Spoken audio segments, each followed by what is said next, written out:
they are doing, what is their duties, how they are approachable.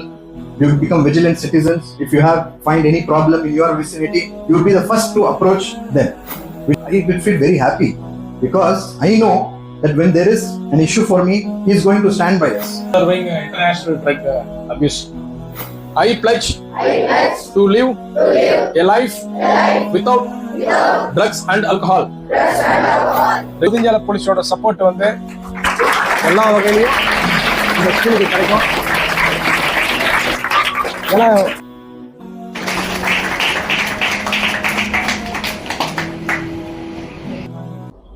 Alhamdulillah. படிக்கணும்.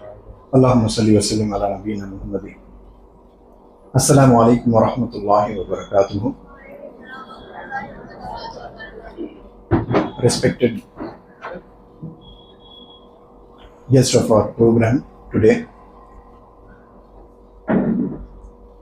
the head of Pudunjale Station Limits, Inspector Senthil Sir, respected Principal Madam, respected Trustee and Manager Mukhtar Sir, dear teachers and dear students. Welcome all of you to this very important event which has almost become like an event in our calendar. And of course, our respected Inspector Saab is not new to our school. He knows us very well and we of course know him very well. And even recently, we had a wonderful program where he had organized and which he's been doing with almost all the schools, that they come to the police station limits, inside the police station. Now this is something which is initiated to make sure that there is a strong relationship built with our young generation from a very young age. Now this is very, very essential. Very, very essential because in our country, the police department, though it's a very functional and very active force, the ratio is very less still. So what we have to become is we have to become vigilant citizens. So that is the reason now we had that particular program and it was very successful, very successful. Even after I posted those photographs, I had many inquiries. What was this all about? Why did the students visit the police station? When I explained to them, they were very happy.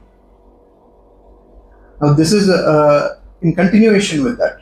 In continuation with that, two very important things which is locally and internationally is an issue. As well as locally is that there has been a lot of tourist influx in our small town, which was earlier a small town which has expanded, and the drug menace which has happened in recent years. Now, as a community, I think we can be very proud that as a community as a whole, we are teetotalers against alcoholism, any kind of intoxication, as Allah subhanahu wa ta'ala says in the Quran. Any type of intoxication or gambling, these are the footsteps of the shaitan. Don't follow them. If you want to prosper in life, don't follow these footsteps.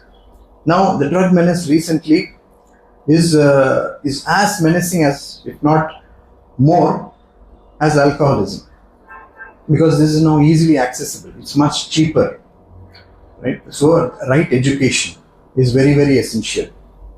We have to be very vigilant and become allies of our police department. Now, how do you become allies of the police department? Whenever an antisocial element sees the police, what happens? He gets terrified. He's afraid. Right? When an antisocial element, if he sees the police, he is terrified. That is why you need not to be terrified. That's why we had that program. You go there, you know what they are doing, what is their duties, how they are approachable. You become vigilant citizens. If you find any problem in your vicinity, you will be the first to approach them.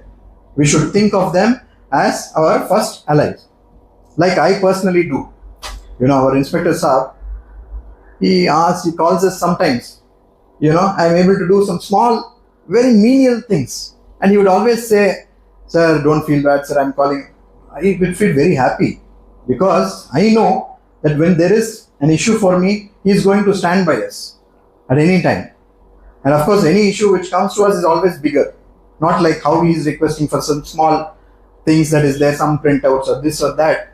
There's nothing, sir. I said, no, sir, no problem. Right? So we have to become allies of our police department so that in the long run we become very vigilant citizens and we follow and become a good Muslims also by becoming vigilant citizens. So mashallah, now this is another small program which we organized at a small given time. Now there will be a small speech by our Inspector Saab, and also we will have a pledge taken here, and following that we have a essay competition and a drawing competition, which I hope the students will enthusiastically participate. And of course, I think that we can have a winner also in that. Once we have the essay competition and I think then from that we will have a winner, inshallah. So I think you can enthusiastically participate in that. So I would request our Inspector Saab to give us a small speech and followed by the pledge. Good morning, correspondent sir, principal madam, teachers and other staff. Good morning, students. For better understanding, and it's a sensitive and most important subject for the students. So I would like to communicate in Tamil so that they can easily understand. It will be remain in our mind till last of our life. It's a today actually drug menace is a very important subject for the students in college and youngsters. 26th June, day after tomorrow, no? Today 25th, right? Tomorrow, they are observing international drug abuse. Just to make awareness among the students and youngsters to just clear off from this menace. Internationally, we are observing 26th June as the drug abuse day, international day. For that, we are here to just create awareness, and we are holding some small competition and painting also, so that it will be remain in our mind. I would like to communicate in Tamil so you can easily understand what's happening in this country as well as in our UT. என் பேர் Senthilkumar, LV Senthilkumar, inspector, நம்ம local police station inspector. வழக்கமாக நாங்கள் வந்து ஸ்கூலுக்குலாம் வந்து truck abuse சம்மந்தமாக கிளாஸஸ்லாம் maximum வந்து இப்போ ரீசெண்டாக தான் அதிகமாக போயிட்டுருக்கோம். அதுக்கு முன்னாடிலாம் வந்து மற்ற அவேர்னஸஸ் யூடிஸிங்க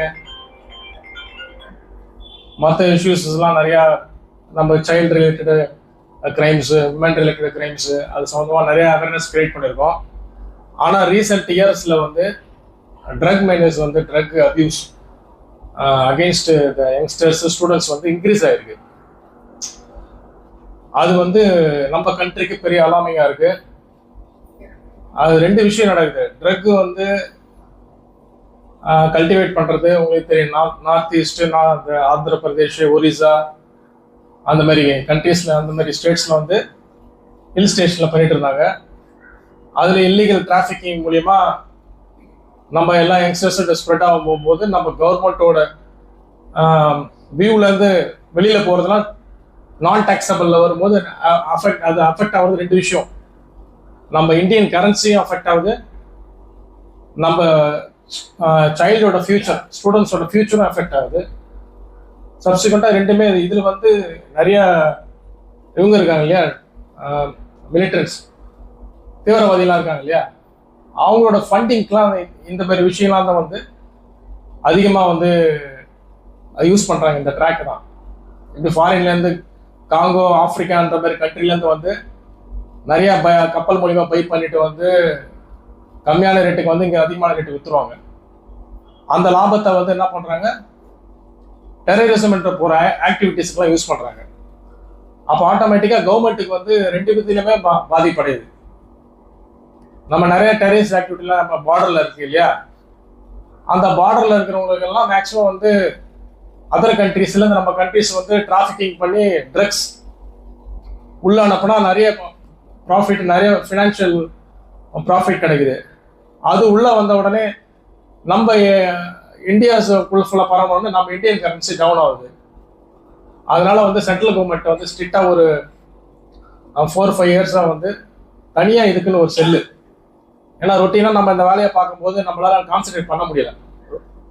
நம்ம ஸ்டேஷனில் வந்து நாங்கள் எல்லா கிரைம்ஸும் பார்க்குறோம் இல்லையா, அடிச்சுட்டு வருவாங்க, திருடிட்டு வருவாங்க, திட்டுவாங்க, மிரட்டுவாங்க, எல்லாத்தையும் பார்க்கும்போது இதை மட்டும் பார்த்தனாக்கா அதுக்கு டைம் இருக்க மாட்டேது. அதனால என்ன பண்ணுறாங்க, ஆன்டி நார்கோட்டிக் செல்லுன்னு சொல்லிட்டு தனியாக ஒரு செல்லு ஆரம்பிச்சிருக்கேன். எல்லா ஸ்டேட்லேயும், நம்ம ஸ்டேட்லேயும் இருக்குது, நம்ம யூடிலையும் வந்து ஆன்டி நார்கோட்டிக் செல்லுன்னு ஒன்று இருக்குது. அங்கே வந்து ஒரு இன்ஸ்பெக்டர் எஸ்பி தலைமையில் வந்து ஒரு டீமே இருக்காங்க. அவங்களோட ஒர்க்கே வந்து இந்த ஒர்க்கை பார்க்குறது மட்டும்தான். யூஸ் பண்ணுறவங்க கிட்டேருந்து ட்ராக் பண்ணி, இப்போ ஒருத்தனை பிடிச்சனா கஞ்சா யூஸ் பண்ணும்போது பிடிச்சா அவன் கையில் இருக்கிறது கம்மியான குவான்டிட்டியாக இருக்கும், கொஞ்சம் தான் வச்சுருப்பான் அவன் சாப்பிட்றதுக்கு யூஸ் பண்ணுறதுக்கு. அவன் யார்கிட்ட வாங்கினான்னு சொல்லி ட்ரீ மாரி போனால் அது சோர்ஸில் போய் முடியும். அந்தளவுக்கு ட்ராக் பண்ணிட்டு போகிறதுக்கு டைம் ஆகும். அந்த ட்ராக்கில் போகிறதும் கஷ்டம். ஒரு லெவல் வரைக்கும் ரெண்டு ஸ்டேஜுக்கு போகலாம், ஈஸியாக இருக்கும். அதுக்கு அடுத்த ஸ்டேஜுக்கு போகிறது வந்து எங்களுக்கு சேலஞ்சிங்காக இருக்கும். எல்லாமே false number, false address, false communication, public place meeting, அவனோட டெஸ்டினேஷன் தெரியாது, கல்குலேஷன் தெரியாது. அந்த மாதிரி ஒரு ட்ராக்கான விஷயம் தான் இது. இதெல்லாம் ஒரு பெரிய பெரிய அஃபென்ஸ் இருக்கு இல்லையா, பெரிய குற்றத்தை விட மோசமான குற்றம் இது. இது 2 வகையில் வந்து பாதிக்கப்படையுது. ஸ்டூடெண்ட்ஸோட ஹெல்த்தும் போகுது, அவன் ஃபியூச்சரும் போகுது. சைமல்டேனியஸாக அவனுக்கு வந்து யார் தப்பு பண்ணுறாங்களோ அவங்களுக்கு வந்து ஜஸ்டிஸ் வந்து கரெக்டாக ஸ்ட்ரிக்டான தண்டனை கொடுக்கணும்னு சொல்லி ஆக்டில் NDPS ஆக்ட் ஒன்று இருக்குது. அந்த NDPS இதுக்குன்னு ஒரு ஆக்ட் இருக்குது. தப்பு பண்ணால் நம்ம பழைய இது IPC சொல்கிறோம், இப்போ BNS சொல்கிறோம் இல்லையா. ஒருத்தர் அடிச்சானா நம்ம எப்படி ஆக்ஷன் எடுக்கிறோம் போலீஸ் ஸ்டேஷனில், இதுக்குன்னு ஒரு ஆக்ட் இருக்கும். அடித்தா என்ன பண்ணணும் போலீஸு, கோர்ட் என்ன பண்ணணும், ஜெயிலில் என்ன பண்ணணும், அந்த சிஸ்டம் ஒர்க் ஆகும். அந்த ஆக்ட் படி தான் ஒர்க் ஆகும். அந்த ஆக்ட் இதுக்கு மட்டும் தனியாக ஒரு ஆக்ட் வச்சுருக்காங்க, NDPS ஆக்ட்னு. நீங்கள் டைம் கிடைக்கும் சர்ச் பண்ணி பாருங்க. இது ஜஸ்ட் அவேர்னஸ் தான். நம்ம வந்து இதெல்லாம் வந்து ஓப்பனாக ஏன் பேசுகிறோம்னா, ஸ்டூடெண்ட்ஸ் மத்தியில் ஒரு விஷயத்தை வந்து அவேர்னஸ் கிரியேட் பண்ணிட்டா உங்களுக்கு தப்பு எது ரைட் எது அப்போ தான் உங்களுக்கு பிரித்து பார்க்க முடியும். நாளைக்கே ஒருத்தவங்க யூஸ் பண்ணனா அவன் யூஸ் பண்ணுறது தப்பு, இதில் உங்களுக்கு காம்ப்ளிகேஷன் இருக்குன்றது உங்களுக்கு தெரிய வரும். தெரியாமல் நம்ம யூஸ் பண்ண நல்லா இருக்குன்னு சொல்லிட்டு அர்த்தம் யூஸ் பண்ண போது அது ஸ்ப்ரெட் ஆகிடும். ஆனால் உனக்கு வெளியே தெரிய போகும்போது உங்களோட லைஃப் ஸ்பாயில் ஆகிடும். நம்ம இங்கெல்லாம் வந்து ஏன் எடுக்கணும்னு நினைக்கிறோம். நாங்கள் 4 கேஸ் போட்டுருவோம் உங்கள் ஸ்கூல் பக்கத்துலேயே, உங்களுக்கே தெரியாது. இந்த ஸ்டூடெண்ட்ஸு கிட்ட விற்றாங்க இந்த போன வருஷத்தில். இந்த வருஷத்தில் ஒரு கேஸ் போட்டுருவோம். அந்த மாதிரி செல் பண்ணுறதுக்கு என்ன பண்ணுவாங்க, வீக் ஸ்டூடெண்ட்ஸு இந்த மாதிரி ரொம்ப அன்கண்டிஷனலாக ரொம்ப ஃபேமிலி டிஸ்பியூட் இல்லை ஏதோ ஒரு மன அழுத்தத்தில் இருக்கும் வந்து டக்குனு ஏதோ ஒரு சுச்சுவேஷனில் யூஸ் பண்ண ஆரம்பிச்சுட்டா அது கண்டினியூ ஆகிடும். அந்த மாதிரிலாம் நம்ம ரயில்வே ஸ்டேஷன் இருக்கிறதுனால ஈஸியாக வராங்க. இந்த ஸ்கூல் வந்து ரயில்வே ஸ்டேஷன் நியர்பையில் இருக்குது. நீங்கள் வந்து சார் ஃபுல் வாட்சில் இருக்கிறதுனால நாங்கள் இது வரைக்கும் உங்கள் ஸ்கூலில் யாரையும் பிக்கப் பண்ணல, எல்லாம் கரெக்டாக இருக்காங்க. யாரையும் அஃபெக்ட் பண்ணிடக்கூடாது. வெளியிலேருந்து வந்து கரெக்டாக ட்ரெயினில் தான், ஏன்னா ஈஸி டிரான்ஸ்போர்ட்டேஷன், லோயஸ்ட் காஸ்ட்டில் வரானுங்க. பஸ்ஸுக்கு சேஃப்டி கிடையாது. ட்ரெயின்னா என்ன பண்ணுவோம், செக் பண்ணும்போது ஜென்ரல் கம்பார்ட்மெண்ட்டில் வராங்க. செக் பண்ணும்போது என்ன பண்ணுவோம், பேக்கை வச்சுட்டு அவன் தனியாக இறங்கிடுவான். யார் பேக்குன்னு கண்டுபிடிக்க முடியாது. இப்போ இதே வந்து புக் பண்ணிட்டு வரணும்னு வச்சுக்கோங்க, யார் பேர் நம்பரு செல் நம்பரெல்லாம் லிங்க் ஆகிடும் ட்ராவல் சிக்னல்ஸ்னா. ஜென்ரல் கம்பார்ட்மெண்ட்டில் வரும்போது டிக்கெட்டு வித்தவுட் டிக்கெட்டில் வரான், போலீஸ் செக்கிங் நடக்குது. என்ன பண்ணுவான், பேக்கில் எடுத்துன்னு வரும். பேகு பக்கத்தில் இருக்கும்போது பேக் எடுக்காது, எனக்கு தெரியாது, யாருக்கு தெரியலன்னு சொல்லிடுவான். பிடிக்கிறது கஷ்டன்றதுனால ட்ரெயினில் தான் மேக்ஸிமம் ட்ராவல் பண்ணுறாங்க. இப்போ கூட ஒரு 5 நாளுக்கு முன்னாடி கூட ரயில்வே ஸ்டேஷனில் பிடிச்சோம் 1 கிலோ. அப்போ முந்தா நாள் தான் ஜெயிலுக்கு அனுப்பிச்சோம். அதே மாதிரி ரயில்வே ஸ்டேஷன் பாண்டிச்சேரிக்கு வரும்போது என்ன பண்ண, முன்னாடி ஒரு 2 கிலோமீட்டருக்கு முன்னாடியே பேக்கை தூக்கி போட்டுருவாங்க. இங்கே வந்தோம்னா செக்கிங் பண்ணுறோம், வெளியூர் சுல்தான் பாட்டை வரும்போது ஒரு நல்ல இடம் ஐடென்டிஃபை பண்ணி பேக்கை தூக்கி போட்டு இறங்கி திருப்பி போய் அதை எடுத்துக்குவாங்க. இது போலீஸ் எப்படி இப்படிலாம் கவுண்டர் பண்றாங்களோ அதெல்லாம் வந்து ஓவர் கம் பண்ணி ஆனா இந்த ஆக்டிவிட்டி நடந்துட்டு ஃபுல்லா கட்டைல் பண்ண முடியல. கட்டைல் பண்றதுக்கு வந்து ரெண்டு விஷயம். ஒண்ணு, தப்பு பண்றவங்க மேல ஆக்ஷன் எடுத்தனா அவன் திருப்பி செய்ய மாட்டான். ஆனா அந்த தப்பு பண்ணவன் லாபம் அதிகமா கிடைக்கிறத செஞ்சுட்டே இருக்கான். ஒரு சைடு. இன்னொரு ஆங்கிள், ஒரு காயின் ரெண்டு ஃபேஸ் மாதிரி. இன்னொரு ஃபேஸ் அவேர்னஸ். நம்ம வந்து ஜாக்கிரதையா இருந்தா அவனோட டிமாண்ட் கம்மியாச்சுன்னா அவன் ஃபீல்ட் அவுட் ஆவான். அதனால கவர்மெண்ட் என்ன பண்ணாங்க, இது நல்ல அவேர்னஸ் ப்ரொமோட் பண்ணோம் ஸ்டூடெண்ட்ஸ் மத்தியில. இது இந்த வயசுல எங்களுக்கு தேவையான நம்ம நினைக்க கூடாது.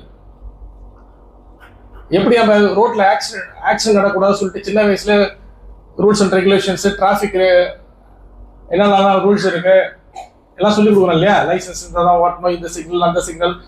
ஸ்டூடெண்ட்ஸ் காப்ஸாக கூட போறீங்க நீங்க டிராஃபிக்ல, ஸ்டூடெண்ட் டிராஃபிக் காப்ஸ். நீங்க வண்டி 18 வயசுக்கு அப்புறம் தானே ஓட்ட போறீங்க. இல்ல 18 வயசு அது இல்லைன்னா இன்னொரு லைசன்ஸ் தராங்க லெஸ் தென் 18 இயர்ஸுக்கு. எப்படி இருந்தாலும் வந்து ஒரு கார் ஓட்டுறா 18 இயர்ஸ் மேலே தான் ஓட்ட போறீங்க.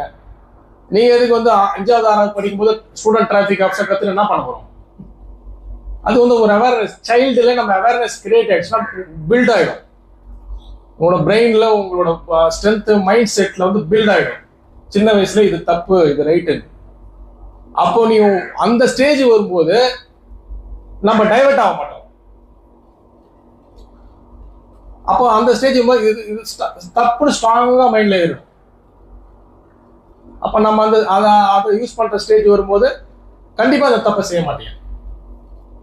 சயின்டிஃபிக்கா இது ப்ரூவ் ஆயிருக்கு. அது வந்து நம்ம ஸ்டூடெண்ட்ஸ் மத்தியிலேயே இந்த அவேர்னஸ் கிரியேட் பண்ணியிருக்காங்க.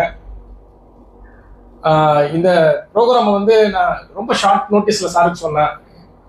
எப்போ கேட்டாலும் உடனே எனக்கு வந்து எந்த ப்ரோக்ராம் வந்து இமிடியேட்டா ஷார்ட் நோட்டீஸ்ல சார் வந்து ஹெல்ப் பண்றது வந்து நாங்கள் எங்க போலீஸ் ஸ்டேஷன் சார்பா ரொம்ப நன்றியை தெரிவிச்சுக்கிறேன். சாருக்கு வந்து இந்த ஸ்கூலுக்கு ஒரு 3 ஸ்கூல் ஒரு போலீஸ் ஸ்டேஷன்லயும் வந்து அடாப்ட் பண்ண சொல்லியிருக்காங்க, தத்தெடுக்க சொல்லியிருக்காங்க. இதெல்லாம் இப்போ நடந்துட்டு இருக்கு. இதெல்லாம் ஸ்டூடெண்ட் வந்து போலீஸ் ஸ்டேஷன் வந்தா போலீஸ் ஸ்டேஷனே போகக்கூடாதுன்னு போன காலம் இருக்குது. ஆனா ஸ்டூடெண்ட்ஸை கூப்பிட்டு போய் போலீஸ் ஸ்டேஷனை விசிட் பண்ண சொல்லி சொல்றாங்க. இதெல்லாம் வந்து கவர்மெண்ட் டெசிஷன். அவங்களுக்கு தெரியணும் சிஸ்டம் எப்படி இருக்குது, போலீஸ் எப்படி ஒர்க் பண்றாங்க, போலீஸ் ஸ்டேஷன் எப்படி இருக்கு, அவங்களுக்கு வந்து தெரியணுன்றதுக்காக ஒரு எஸ்ஹெச்ஓவும் அவங்க ஜூடிஸ்டிஷன்ல இருக்கிற 3 ஸ்கூலை தத்தெடுக்க சொல்றாங்க. புரியுதா? தத்தெடுக்கிறதுனா என்னது? 3 ஸ்கூல் நம்ம கண்ட்ரோல்ல வந்ததுனாக்கா அதாவது அவங்களுக்கு நடக்க வேண்டிய குற்ற சம்பவங்கள், அவங்களுக்கு எதிராக நடக்கிற விஷயத்தெல்லாம் சூப்பர்வைஸ் பண்றது, அவங்களுக்கு வந்து நம்ம கிரைம் சைடே போகாம அவேர்னஸ் மூலியமா நிறைய அவங்கள வந்து கரெக்ட் பண்றது, அவங்களுக்கு சப்போர்ட்டிவா இருக்கிறதுக்கு இந்த மாதிரி விஷயங்கள்லாம் வந்து பண்றதுக்கு பண்ணிருக்கேன். நாம அதே மாதிரி நம்ம போலீஸ் ஸ்டேஷன் 3 ஸ்கூல்ல நான் இது ஒரு ஸ்கூல் ஐடென்டிஃபை பண்ணி வச்சுக்கிறோம். நாங்கள் டிஜிபிக்கு வந்து நோட் எழுதுறோம். இந்த மாதிரி ஒரு விஷயத்துக்கு சார் ஷார்ட் நோட்டீஸ்ல ஹெல்ப் பண்ணது வந்து ரொம்ப தேங்க்ஸ் சார்.